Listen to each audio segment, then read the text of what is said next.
Hello everyone, welcome back to our channel. And ఈరోజు Sunday కదా. So Sunday రోజు నా మార్నింగ్ నుంచి ఈవినింగ్ 5 o'clock వరకు నా రొటీన్ ఎట్లా ఉంటుంది ఏంటనేది ఫుల్ డే వ్లాగ్ చేద్దాం అయితే ప్లాన్ చేశాను.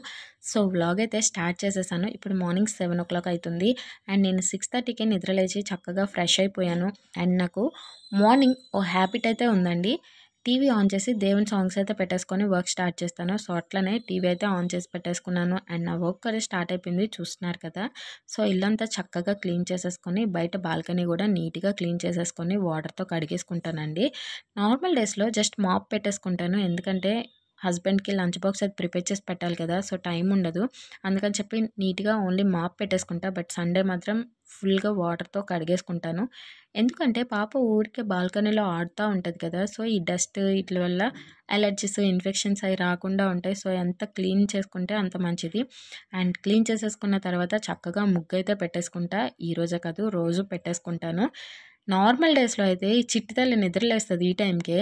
నాకు ఊరికే అల్లరి చేసి అస్సలు నీట్గా కడగనియదు, ముగ్గులు పెట్టనియదు, ఊరికే అల్లరి చేస్తూ ఉంటుంది, ఆ వాటర్లో ఆడుతూ ఉంటుంది.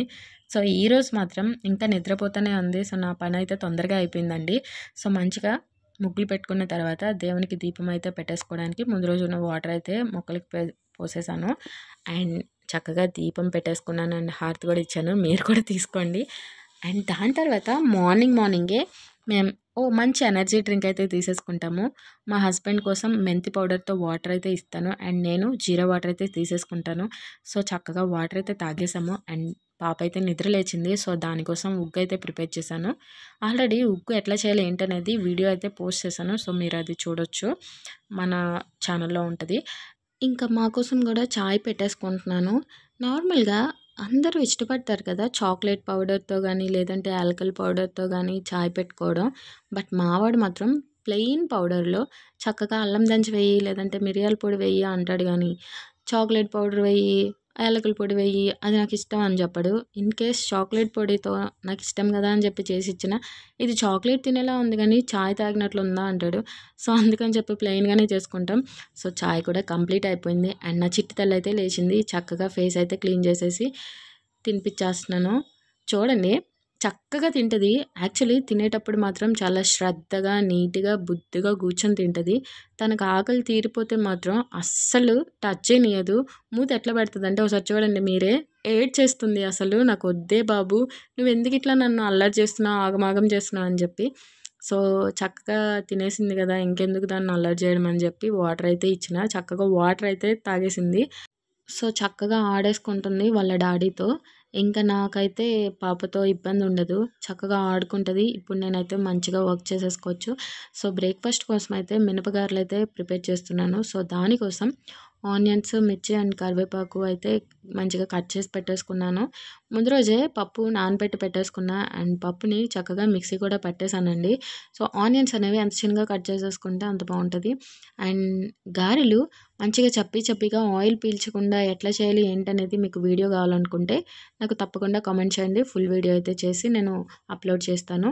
సో మనకి అన్నీ కట్ చేసేసుకున్నాం, అన్నీ రెడీ అయిపోయినాయి కాబట్టి ఇప్పుడు పప్పులో చక్కగా మనం కట్ చేసేసుకున్న ఇంగ్రీడియంట్స్ అన్నీ యాడ్ చేసేసుకొని కొద్దిగా సాల్ట్ కూడా వేసేసుకొని బాగా మిక్సీ చేసేసుకొని మనం ఆయిల్ హీట్ అయిన తర్వాత ఆయిల్లో అయితే చక్కగా వేసేసుకుంటే మనకి గారెలు అనేవి బాగా పొంగి నీట్గా వస్తాయండి. అస్సలు ఇందులో ఏమి యాడ్ చేయనవసరం లేదు. ఇన్ కేస్ మీకు పిండి అనేది చాలా లూజ్గా అయిపోయింది, గారెలు వేయడానికి రావట్లేదు అనిపిస్తే దాంట్లో కొద్దిగా ఉప్మా రవ్వ అయితే యాడ్ చేసి జస్ట్ 5 to 10 minutes వెయిట్ చేసి గారెలు వేసేసుకోండి. మీకు గారెలు అనేవి చాలా బాగా వస్తాయి. సో గారెలతో మీరు కర్రీ ఏం ప్లాన్ చేస్తారు? నార్మల్గా అయితే బఠానీ కర్రీ చేసేసుకుంటాము. బట్ ఈరోజు టైం లేదనిపించింది, అందుకే పల్లీ చట్నీ చేసేసాను. అండ్ దాంతోపాటు చాయ్ బాదం కూడా తీసేసుకున్నాము. బ్రేక్ఫాస్ట్ కంప్లీట్ అయిపోయింది కదా, కొంచెం ఎక్సర్సైజ్లా ఉంటుందని డ్రెస్సెస్ అయితే ఎక్కువ ఉన్నాయి. ఆల్రెడీ 2 days అయిపోయింది వాష్ చేసి అని చెప్పి వాషింగ్ మిషన్లో అయితే వేసేసాను. అండ్ ఈలోగా నా హస్బెండ్ అయితే మార్కెట్కి వెళ్ళి ఫిష్ అయితే తీసుకొచ్చాడు. యాక్చువల్లీ ఫ్రై చేద్దాం అనుకున్నా, బట్ ఈ పీసెస్ అనేవి చాలా పెద్దగా కట్ చేసేసారు.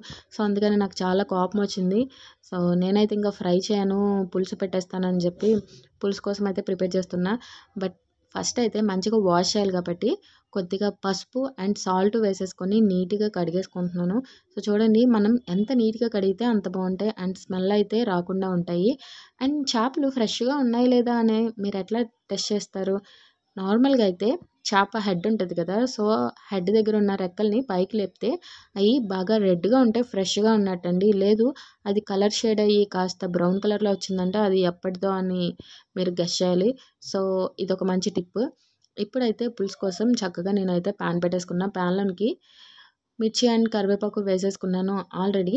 టమాటా అండ్ ఆనియన్ పేస్ట్ అయితే చేసి పెట్టుకున్నాను. సో, దాన్నైతే యాడ్ చేసేసుకొని కాస్త మగ్గిన తర్వాత నేను ముందుగా మ్యారినేట్ అయితే చేసి పెట్టేసుకున్నాను ఫిష్ పీసెస్‌ని. జస్ట్ ఉప్పు, కారం అండ్ పసుపు వేసి పెట్టేసుకున్న పీసెస్‌ని అయితే నేను ఈ టమాటో ప్యూర్‌లో యాడ్ చేసేసుకొని కాస్త మగ్గిన తర్వాత కొద్దిగా చింతపండు రసాన్ని అయితే యాడ్ చేసేసుకుంటున్నాను. అండ్ వీటిని స్పూన్‌తో అయితే కలపకండి. జస్ట్ కడాయిని ఆర్ ప్యాన్‌ని ఇట్లా మూవ్ చేసేసుకోవాలి. లేదంటే పీసెస్ అనేవి రేగిపోయి పీసులయిపోతాయి. సో, ఫైనల్‌గా కొద్దిగా గరం మసాలా అండ్ ఫిష్ మసాలా అయితే యాడ్ చేసేసుకొని జస్ట్ 5 మినిట్స్ వెయిట్ చేస్తే చాలు. మనకి చేపల పులుసు అయితే రెడీ అయిపోయింది. అండ్ లంచ్ కోసం రెసిపీస్ అయితే రెడీ అయిపోయినాయి కదా! హమ్మయ్య!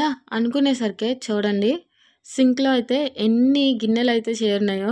సో, ఈ డిషెస్ అన్నీ వాష్ చేసేసరికి నాకు చాలా కోపమొచ్చింది.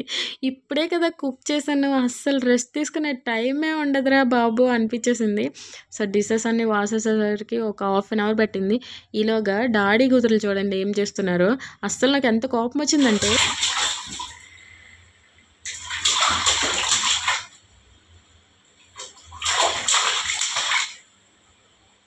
బుజ్జి తల్లే చూడండి నాకు కోపం తెప్పించే పని ఎట్లా చేస్తుందో. కోల్డ్ ఉందని చెప్పి వాటర్‌కి దూరంగా పెడితే వాళ్ళ డాడీ తీసుకొచ్చి టబ్‌లో కూర్చోబెట్టాడు వాటర్ పోసి.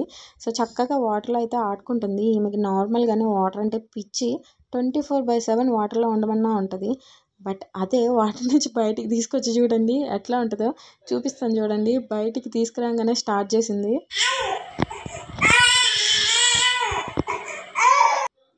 వద్దంట, క్లీన్ చేయొద్దంట, వాటర్‌లోనే కూర్చొని ఆడుకుంటదంట. ఈమెకి అస్సలు వాటర్ అంటే ఎంత పిచ్చంటే వాష్‌రూమ్ డోర్ ఓపెన్ అయ్యే సౌండ్ వస్తే చాలు పరిగెత్తుకుంటా వస్తది యాడున్నా. బట్ నాకైతే భయమైతది. కోల్డ్ ఉంది కదా! మళ్ళీ కోల్డ్ ఎక్కువైతదని చెప్పి. సో, అందుకని ఏడిస్తే ఏడవని చెప్పి బయటికి తీసుకొచ్చేసిన.